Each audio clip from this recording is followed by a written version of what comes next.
let us continue the same session, that is we are finding out the Gini index for the particular data set. So just here I have given the explanation of calculating Gini index for one attribute outlook.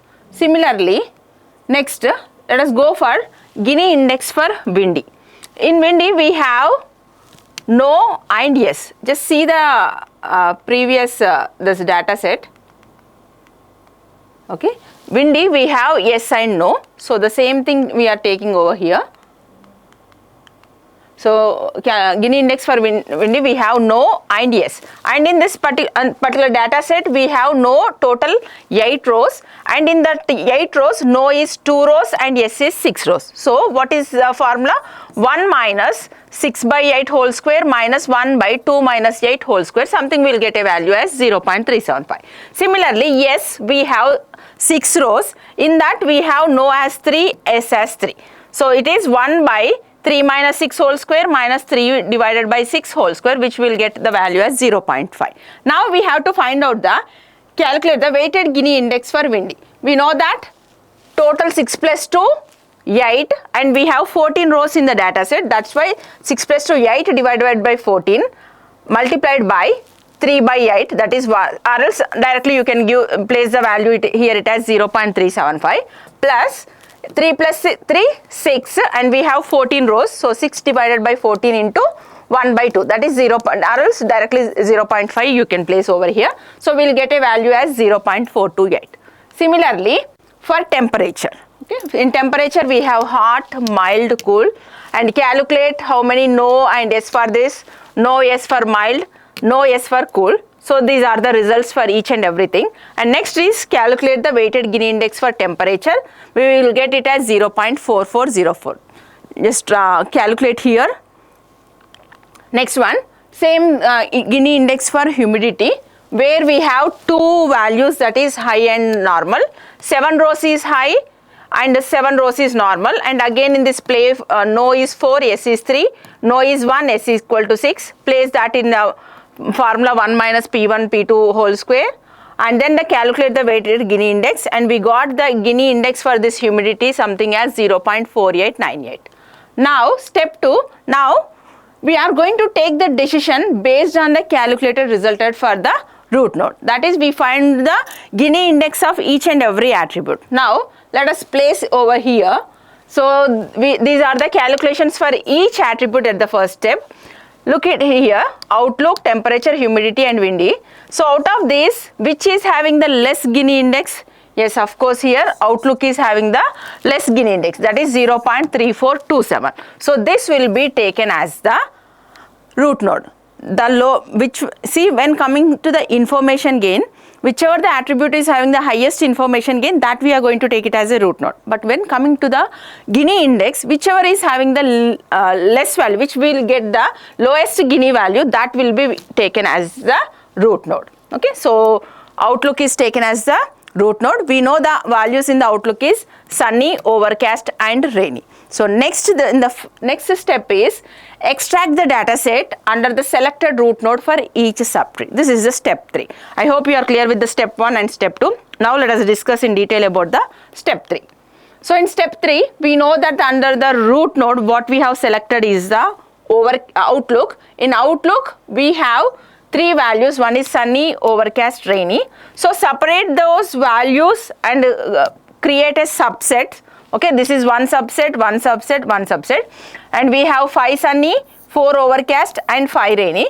And in this sunny you can say check how many no's yes, how many yes, how many yes no.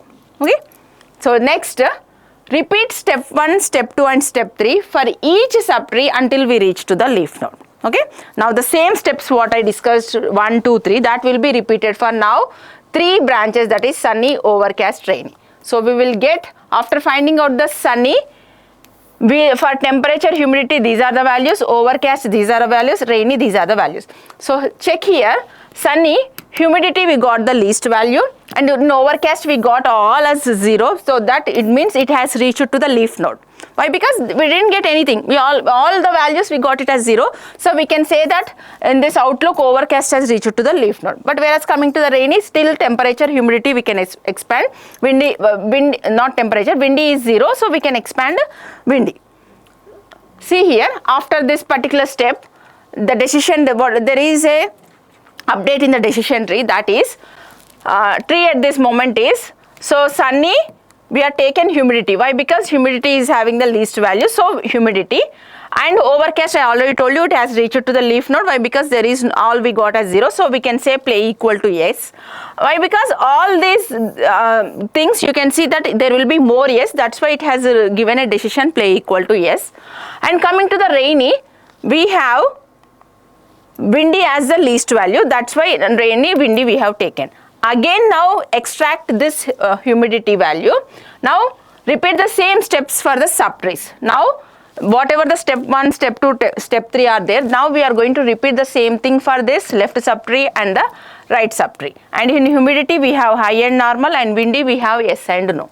So now again derive the subsets of the data sets. See here, humidity high, all no, humidity normal, we have 2 yes. So from the data set, once we calculate, we got it as high as no and normal as yes. So repeat for above data set, we can observe that for every case under, when humidity is high, play equal to no, when humidity equal to normal, play equal to yes. That means we have reached to the leaf node. So at this moment, the tree will be, when humidity is high, play equal to no, humidity equal to normal, play equal to yes.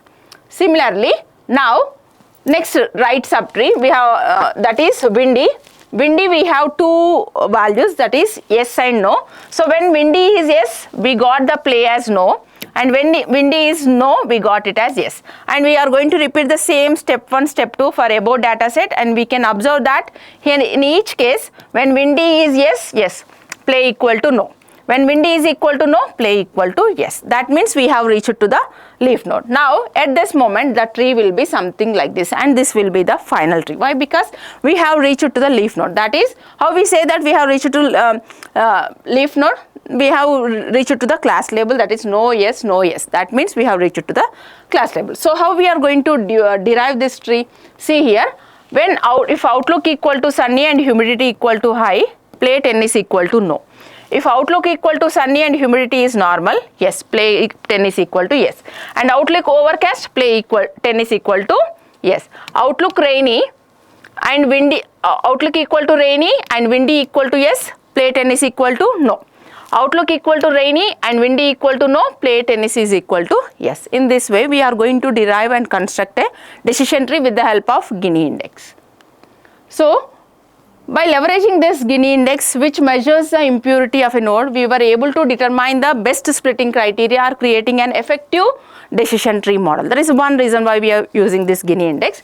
Next, this approach allows us to make informed decisions based on the purity and the predictive power of each node in the tree. Once you construct with the help of Gini index, then only we can say that which node has which feature we are going to take it as a root node.